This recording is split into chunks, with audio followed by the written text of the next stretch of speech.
बच्चों आर्किमिडीज का नाम आपने सुना होगा। आर्किमिडीज ने जो गोल्डन क्राउन था उसके अंदर मिलावट का पता लगाया था।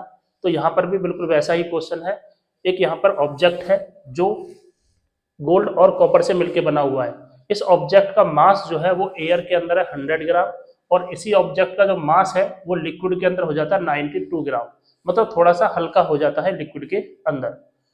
और यहाँ पर जो गोल्ड है उसकी स्पेसिफिक ग्रेविटी 20 है, और जो कॉपर है उसकी स्पेसिफिक ग्रेविटी 10 है। हमें इसमें पता लगाना है कि गोल्ड का मास कितना रहेगा और जो कॉपर है उसका मास कितना रहेगा।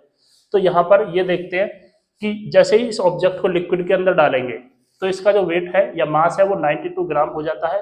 तो मास कितना कम हो गया, तो एयर के अंदर 100 ग्राम था और लिक्विड के अंदर 92 ग्राम, तो कितना कम हो गया, वो हो गया 8 ग्राम के बराबर कम हो गया। तो बॉयंसी फोर्स जो लगा होगा इस पर, बॉयंसी फोर्स वो 8g के बराबर लगा होगा। मैं ग्राम में ही सॉल्व कर रहा हूँ।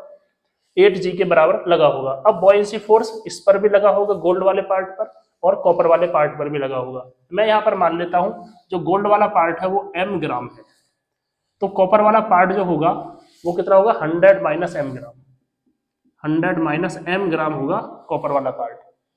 तो गोल्ड पर कितना बॉयंसी फोर्स लगेगा, buoyancy force on gold AU, buoyancy force on copper equal to 8g।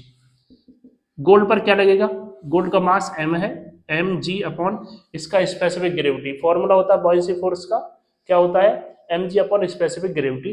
तो स्पेसिफिक ग्रेविटी क्या है 20 प्लस कॉपर का मास 100 minus m into g upon 10 equal to 8g।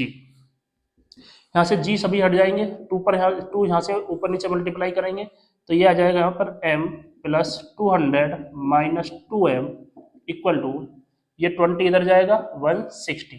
तो यहाँ से जो m आ जाएगा ये 40 ग्राम आ जाएगा। इसका मतलब क्या हो गया, ये क्या है, गोल्ड है AU। तो कॉपर कितना होगा, कॉपर कितना होगा, 100 में से 40 ग्राम माइनस कर देंगे तो क्या बन जाएगा यहाँ पर कॉपर, जो कि होगा 60 ग्राम।